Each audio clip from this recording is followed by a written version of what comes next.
Elena gave her male secretary a watch worth millions. The male secretary posted online to brag, "Only those who work hard will be rewarded. A determined heart will never be in vain. I'll keep pushing forward, my queen." The assistant forwarded this post to me. I then forwarded it to Elena Lynn. "1 million is small change. How much do you think is a big sum, CEO Lynn?" She replied, "Over 10 million. I replied, "Transfer me 20 million within a minute with a note. Voluntary gift." Elena sent me a message. "Stop it, hubby." A minute later, she received a video. In the video, I smashed the antique vase that her first love had given her. Exactly 20 million. Chapter 1. Elena's phone rang immediately. "Do you know how expensive that vase was? What do you really want?" "Elena." Was my message not clear enough? I glanced at the watch on my wrist. "You have 34 seconds left. I'm standing in front of the antique painting in your bedroom. You know what the consequences will be." The call was immediately hung up. 20 seconds later, 20 million was transferred to my bank account. I sent her a photo. In the photo was the antique painting she loved, now torn into a pile of pieces. The vase was a warning.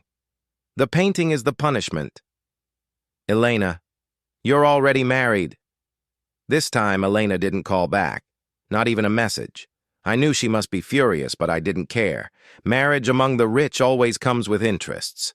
If there's love, it's the luck of both parties, but if there's not, that's also normal.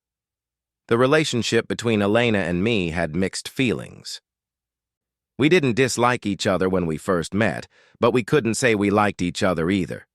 This set the tone for our marriage. There was no emotional foundation between us at the start.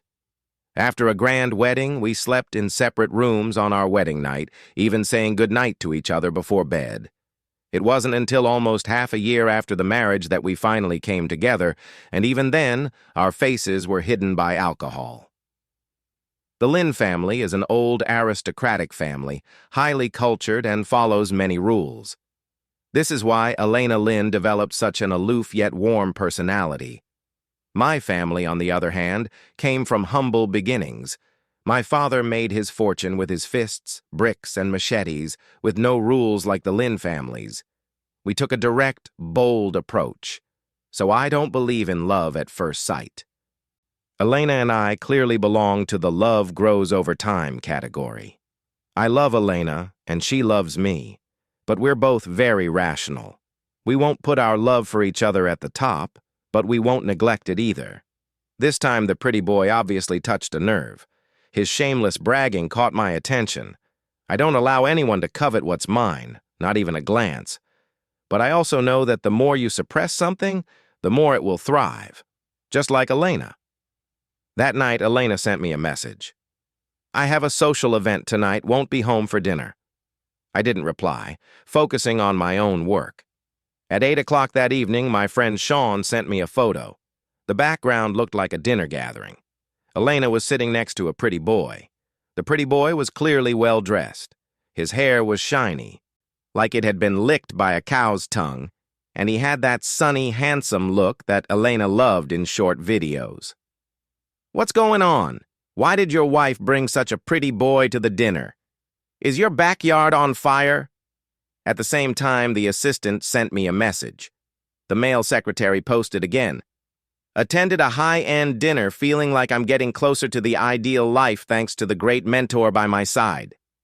The photo attached was a selfie of the pretty boy smiling calmly, his eyes shining with a determined look.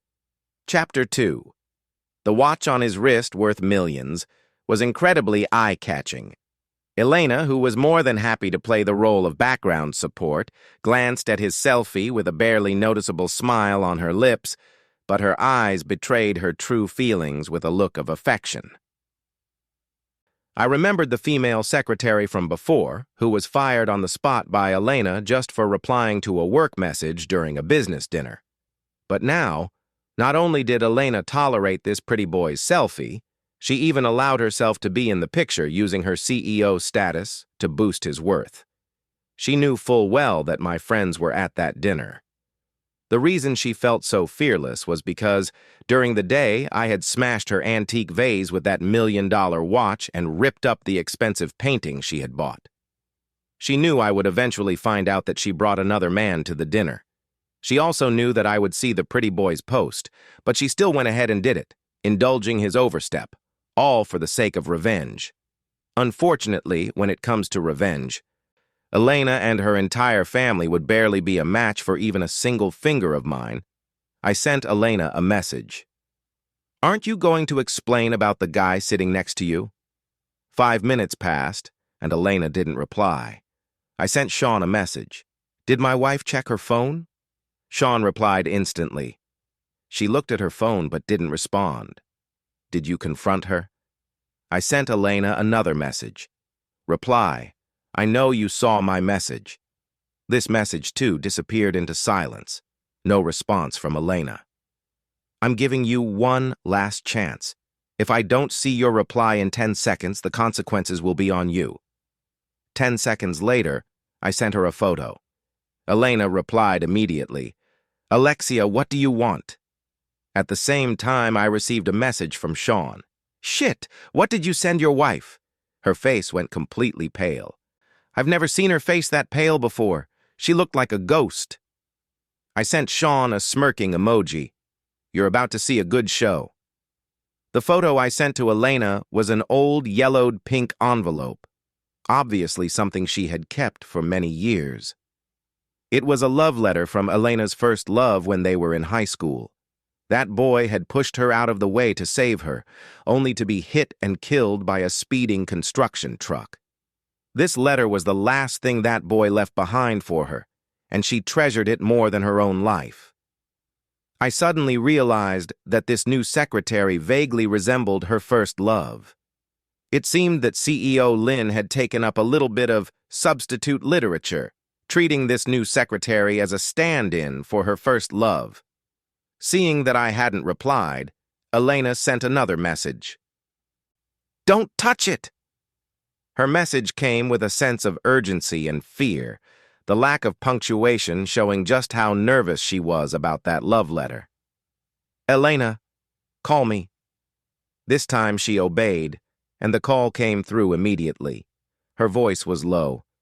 "Stop it, hubby. Can we talk when I get home?" "Put it on speaker." "What do you want?" I said put it on speaker. Reluctantly, she complied.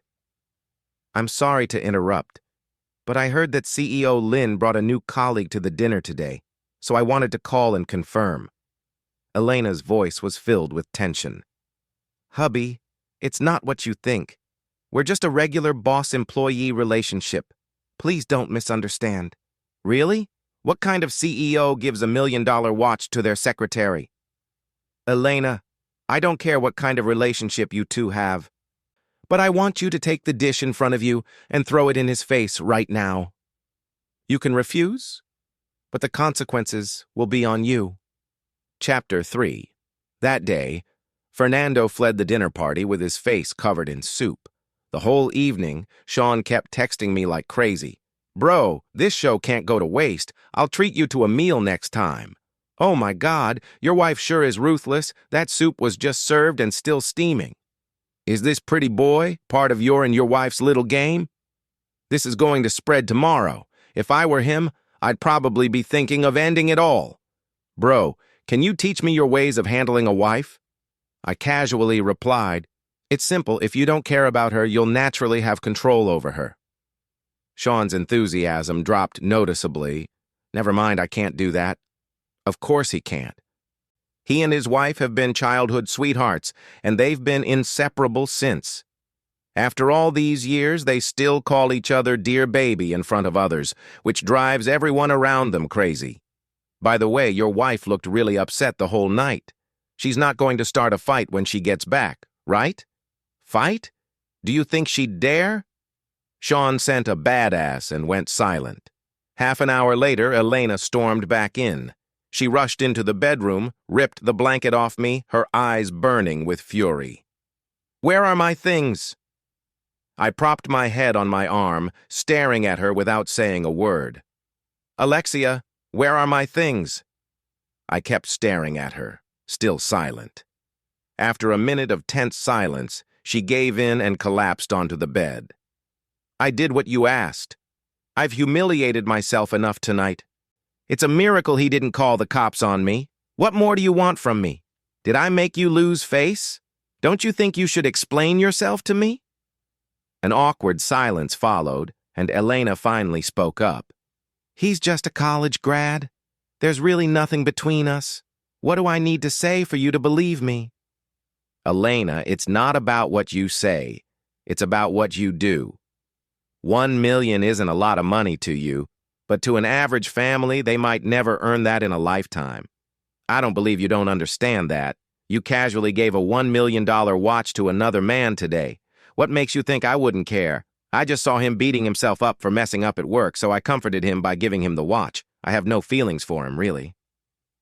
You casually gave away money that could be a lifetime's earnings for an ordinary family. Do you know what kind of thoughts that could trigger in him? Do you really not see the impact of that 1 million on a man just starting out in life? If not for your indulgence, would he have posted that message? Didn't he know I'd see it? You took him to dinner and had him replace me. What would others think? What do you want me to think? Did you consider any of this? He took a selfie at the dinner, and you didn't stop him. You even willingly became his background. Did you think about how I'd feel about losing face at the dinner? When your previous secretary made a mistake, you fired them immediately. Why didn't you fire him? It's your indulgence that gave him the courage to provoke me. It's your favoritism that made him think he had a chance. Step by step, I revealed the ugly truth in her heart. I looked at this secretary's resume. He has no qualifications to be your secretary.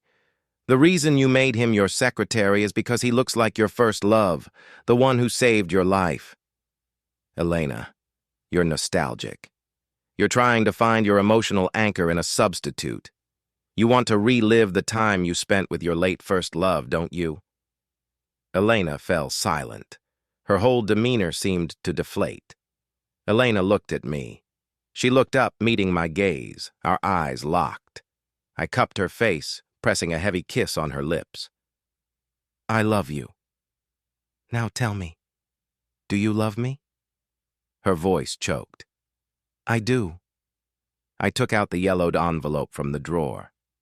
I didn't have a chance to be part of your past. But I don't want to miss your future. I gently placed the envelope in her hand. I love you, so I won't touch your most cherished past, but please don't make me hate you, okay?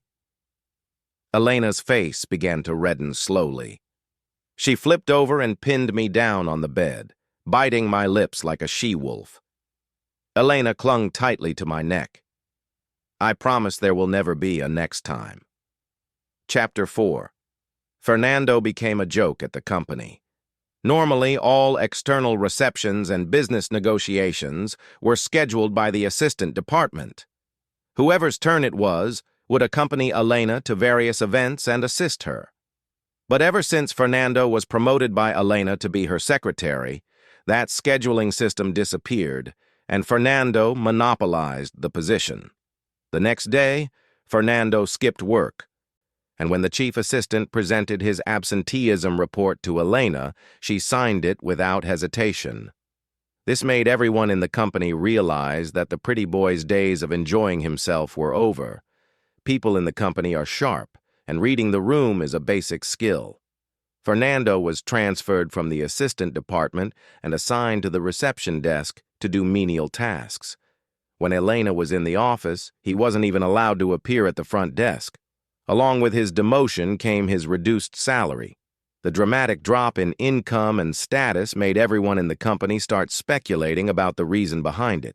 Business banquets were always attended by my legitimate husband, but now this new secretary was replacing my husband to accompany Elena to the banquets. Rumors had already spread like wildfire. Everyone knew that my husband was vengeful, but no one expected me to go this far, not even leaving a shred of dignity for the pretty boy. I had forced the CEO to pour a bowl of soup on his head in front of everyone. Before this incident, there were even speculations in the company that the pretty boy might become the next CEO's pillow partner, but once this event happened, all those rumors disappeared like smoke. Now the only voice in the company was that anyone who coveted the position of the boss's pillow partner would have a miserable end. Fernando became the laughingstock of the entire company. Some employees even discussed that bowl of soup he got poured over his head right in front of him. I've always been one to hold a grudge. Since you covet something that belongs to me, you'll have to bear the consequences of that desire. So, under my instruction, the chief assistant submitted Fernando's termination request to the HR department. The HR manager didn't dare say a word, immediately signing the document and quickly issuing the termination report, telling Fernando to get lost. But I underestimated Fernando's influence. I didn't expect Elena to actually talk to him about her first love, a story she hadn't even shared with me. The next day, when Fernando came to the office to collect his things, he specifically wore tight-fitting pants and colorful fruit-patterned shoes, looking so cheerful that it was nauseating. When he bumped into Elena in the elevator while carrying his box, before Elena could say anything, his broken gaze completely shattered Elena's most fragile defenses. In the office, Fernando stood silently behind Elena, grinning smugly as the chief assistant braced himself for Elena's fury. "I pay your salary and you use the power I gave you to go after my people. Are you out of your mind?" The chief assistant remained calm. "President Lin, who exactly are you referring to as your people?" Elena realized she misspoke and didn't want to dwell on it. "You're fired. Don't come to work tomorrow. Pack up your things and leave now. Fernando will replace you." That evening, Elena exploded at me for the first time. "How dare you fire him just because of some boring jealousy? What are you afraid of? Are you jealous because he's younger than you? Don't think just because you're my husband you can do whatever you want in my company. This kind of intentional targeting is crossing my line." She grabbed a nearby vase and smashed it at my feet, then turned and walked out. "Alexia, you really disappoint me." The door slammed shut with a loud bang, signaling her anger. I stared at her leaving with a blank expression, smiling as I picked up a sharp shard of the vase from the floor. With the shard in my hand, I slashed a deep cut across my arm. Blood formed a thin line, gathering at the tip of my finger and dripping to the floor, creating a beautiful stain. "Elena, since you've turned on me, I won't hold back anymore." Chapter 5. At the Lin family's old house, I had a face full of bruises and my arm wrapped in thick bandages. Father Lin paced back and forth in the living room, his frustration almost palpable, brewing a massive storm. Mother Lin sat beside me, looking at my bandaged arm with sympathy. Her eyes were filled with resentment, having reached their peak. An hour ago, after getting my wound bandaged at the hospital, I drove straight to Elena Lin's parents' house. I wasted no time and directly told my in-laws that their wonderful daughter had turned against me for a secretary who resembled her first love. Not only did she publicly defend that secretary at the company, but she also brought him to a dinner to humiliate me. Just because I fired that secretary, she went so far as to cut my arm and verbally lash out at me. As I spoke, my eyes were full of disappointment, my expression helpless and heartbroken. This emotion only intensified the anger of my in-laws towards their daughter. My father-in-law immediately called Elena. "I don't care where you're hiding under some idiot's pants right now. Get your ass back here right now. If you're not in front of me in half an hour, you're never coming back. Understand?" Mother-in-law looked at my hand with heartache, her eyes red as though afraid I might run off at any moment. She kept soothing me repeatedly, assuring me that Elena would have to apologize today and that I wouldn't suffer even a little bit of injustice. I nodded calmly, remaining silent. In my mind, however, I was planning how to make this situation even bigger. I wasn't going to foolishly compete with some nobody who had no foundation to stand on, especially when I had so many advantages. A smart businessman knows how to use the resources at his disposal to win. I'm Elena's husband, protected by the law, with the full support of my in-laws, two inseparable cooperative projects between our families, and the economic power to crush a pretty boy. Why would I throw away all these advantages to compete with him over who's younger or who resembles Elena's dead first love? The key is my father is a force to be reckoned with. If you go against him, he won't stop until he's crushed you. Today, I only want Elena to admit defeat. I don't want to become a widower so soon, so I firmly rejected my father's request to intervene. The purpose of a nuclear weapon is deterrence. This kind of conventional war doesn't need you to step in. If I lose tonight, that means there's nothing left in the Lin family that's worth my staying for. At that point, you can step in however you want. I won't stop you. So my father, sharpening his claws, stepped back into the shadows, becoming a tiger waiting for the signal. Half an hour later, the door to the villa opened, and a frosty-faced Elena walked in. Seeing her, I couldn't help but let a smile slip across my face, almost laughing out loud. This foolish woman, Elena, actually brought Fernando with her. Chapter 6. As soon as Elena entered the house, she immediately sensed the heavy atmosphere, and the coldness on her face faded a little. "Dad, I'm in a meeting. What's so urgent that you had to call me back now?" Father-in-law snorted coldly. "What meeting are you in at this hour? Don't you have time to meet during the day? Why does it have to be at night? Tell me who you're having a meeting with. I'll verify it." Elena fell silent. She didn't expect her offhand excuse to provoke such a response from her father. She hadn't been in a meeting at all. She had just been having dinner with Fernando. His post had exposed their plans completely, and I had already shown it to my in-laws, the post of the two of them dining together. In front of everyone, father-in-law showed no mercy to his daughter. "Say something. Why are you suddenly mute? Where's that spirit when you were yelling at your husband? I hit him!" Elena's confused gaze landed on me, and she finally noticed the thick bandage on my arm. The moment her eyes landed on it, a cloud of anger overtook her face. "Alexia, when did I hit you? You're quite the actress. You're even performing in front of my parents now." I wore a dim expression and nodded repeatedly at her words. Yes, you didn't hit me. I did this to myself." As soon as I said this, father-in-law slapped Elena across the face. "You bastard! Alexia is hurt like this, and you still expect us to believe she hurt herself to frame you?" The slap landed hard, and Elena's nose began to bleed instantly. Fernando was startled and quickly pulled out a tissue to help Elena wipe the blood. I saw mother-in-law's hand tightly grip her own fist. I knew that the ambiguous action had irritated her. "Elena, what are you doing? If you have no shame, can't the Lin family still have some dignity?" Upon hearing mother-in-law's scolding, Fernando froze for a moment, then realized it wasn't the time for showing affection. He quickly retreated to the side, acting obedient. Elena's face darkened with anger. "Alexia, are you done yet?" Smack. Father-in-law slapped her again, this time making both of her nostrils bleed. "Shut your mouth. You did such shameless things, and now you still want to argue with your husband? How did I end up with such a heartless daughter like you?" Mother-in-law turned to Fernando, standing behind Elena. "What are you doing bringing him here? Are you trying to make room for Alexia? Or are you trying to tell me and your dad that you plan on replacing your husband with another man?"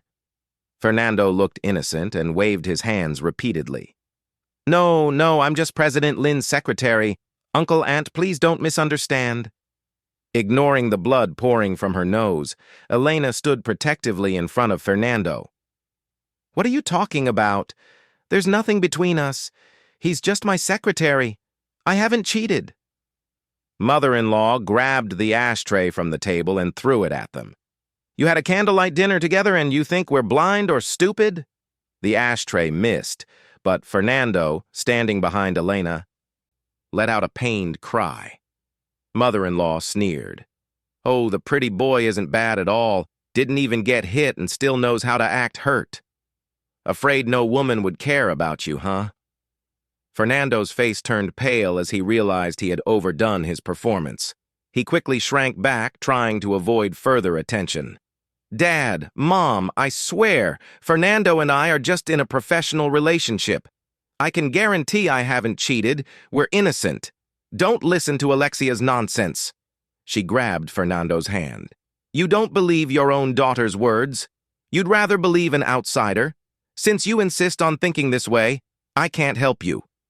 With that, she grabbed Fernando's hand and stormed out, slamming the door behind her. As my father-in-law continued to rage, I stood up and started to leave as well. Dad, Mom, since Elena has said this, I don't think there's any point in staying with her anymore. There's nothing more to say. I'll just go ahead and divorce her. Chapter 7. The next morning, when the chief assistant walked into the company, he happened to run into Fernando, who looked full of energy and high spirits.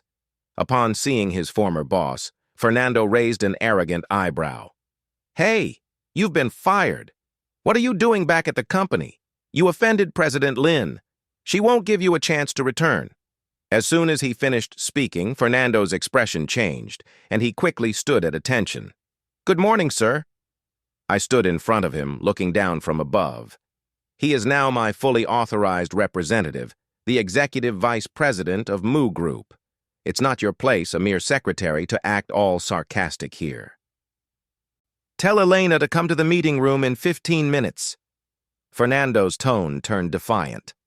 Sir, President Lin has a meeting soon, and I'm afraid she won't have time to meet with you. Really? Then tell her I'm here to talk about divorce. If she's not here in 15 minutes, I'll burn down her office. In front of everyone in the company, I patted Fernando on the shoulder. Good luck. I'm handing my position over to you in the future. As for whether you can get into the CEO's bed, that depends on your abilities.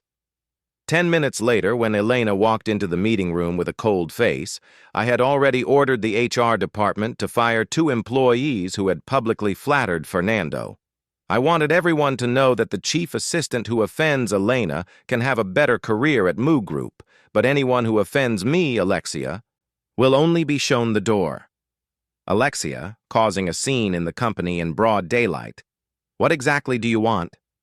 I didn't respond. The chief assistant placed a divorce agreement in front of Elena. President Lin, you can take a look at the terms above and just sign at the bottom. Elena looked at the divorce agreement before her, a flash of anger passing through her eyes. Alexia, what exactly are you trying to do? I pointed to the document in front of her. Divorce. Can't you read? I've clearly outlined the division of assets, and as for the company, our divorce won't affect the cooperation between our families. However, I will take an extra 5% of the year-end bonus. After all, the child is going to live with me. I can't let my son stay with a mother who likes to jump from one relationship to another, or else he'll be embarrassed when it gets out. Is it because of Fernando that you want to divorce me? Why should the son stay with you? He's the flesh of my body. I waved my hand dismissively. All right, all right. The child has been living with the grandparents and a nanny since birth. How many days have you actually spent with him, Elena? I already told you clearly last time that was the first and last time. Since you care so much about your pretty boy, I'll make it easy for you. Smack! Elena slammed her hand on the table. Alexia, I've told you many times already I haven't cheated. What do I have to do for you to believe me? I nodded. I believe you. I know you haven't done anything to wrong me, at least not yet. Then why do you still want a divorce? I looked directly into her eyes. Because I think you're dirty. You use a $1 million watch to flatter your secretary, you let him replace me at the banquet, you have a candlelight dinner with him, and you even bring him to the family home. Every post he makes, you see, everyone's been reminding me, and recently more than one person has told me you're getting too close to him. Yet you ignore it. Elena, I'm not an idiot. Isn't what you're doing subtly telling me to make room for him? If I were going out with another woman, brought her home, had dinner with her at a romantic restaurant, and then took her to meet my parents while telling you that there was nothing between us and we were just friends, what would you think? I pointed at the divorce agreement in front of her. Just sign it. I need to take the child to the hospital this afternoon. I don't have time to waste with you here. Elena froze, her gaze fixed on me. What's wrong with our son? What? You don't know? It took Elena a moment to remember that I had called her the other day to say our son had a fever, but she had been too busy to respond and had forgotten about it afterward. You don't need to worry about him anymore, I said coldly. Elena's face flashed with confusion. What are you talking about? My son, I said it. If we divorce, the child stays with me, I interrupted her. This is my son from the Moo family. You'd better stay out of it. He has nothing to do with you. He's my son, and since you don't care about him, there's no reason for him to recognize you as his mother. Alexia, what exactly do you mean? I gave her a sideways glance. The literal meaning.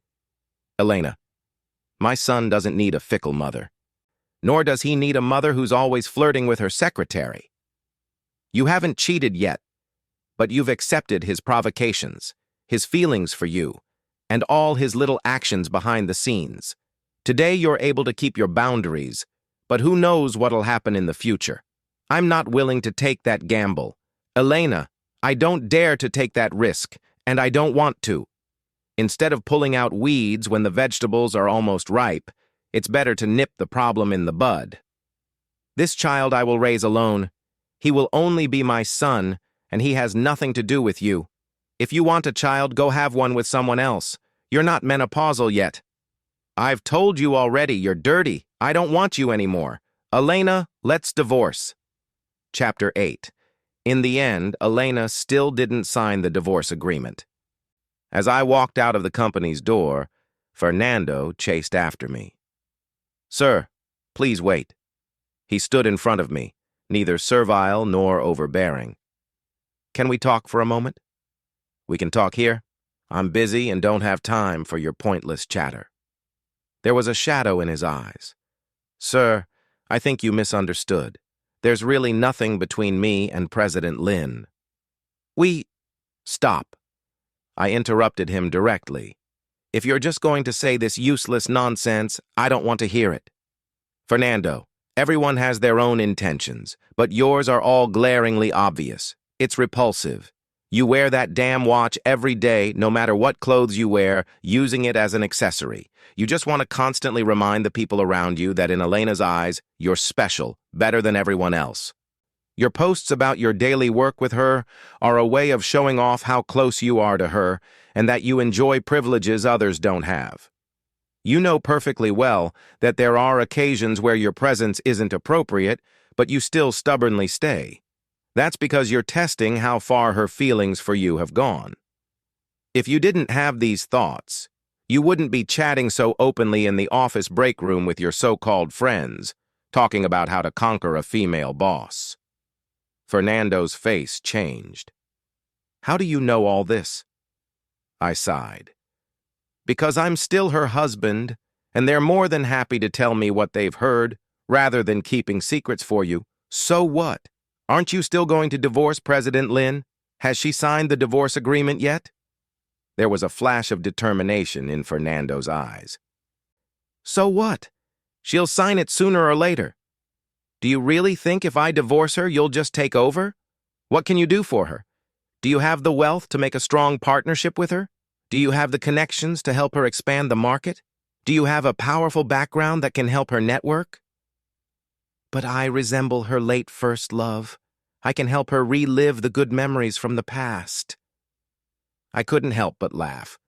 So you're just a substitute. You know very well you're a fake who she'll lose interest in eventually, right? If Elena can protect you, then let her protect you. I'm no saint. Not only do I hold grudges, but I also don't wait 10 years for revenge. Usually, I don't leave much time between payback. He looked at me warily. What do you want? If you dare to lay a hand on me, President Lin won't let you off. Don't worry. I'm just going to spread the word about your little secret. I'll make sure you're thoroughly disgraced in this industry. I'm sure your President Lin will feel the pressure soon and move you out of the assistant department, assigning you some idle role to keep you around, or even worse, fire you without hesitation. After all, you said it yourself. You're just a fake. If you were really her first love, I might not stand a chance, but you're just a substitute for her to relive the past. How much do you think the weight of a counterfeit holds in her heart? Oh, and one more thing I forgot to tell you. I took out my phone and played a video for him. This is the dog you've been raising for years. You even had someone walk it for you, right? My driver accidentally hit it and killed it just now. You'll probably get the compensation for your dog from my driver soon. I'm sorry, but please accept my condolences. With that, I turned and left, leaving Fernando standing at the company door alone, mourning his dog. Chapter 9. I never expected Sean to make such a big move. He actually dug up Fernando's scandals from high school. Back then, he was forced to drop out because he raped a female teacher. After being released, he started working as a beer runner in nightclubs. In the nightlife scene, he ran into a female university president, and by becoming her secret lover, he managed to obtain a university diploma. When his contract with the university president ended, he got entangled with the director of a talent market. This conveniently earned him a chance for an internal job interview, and with a face that resembled Elena's first love, he successfully got into the company, becoming Elena's secretary. With such a colorful resume, how could Sean possibly pass up the chance to vent on behalf of his buddy? In just 1 week, Sean and his wife spread Fernando's shady past like wildfire.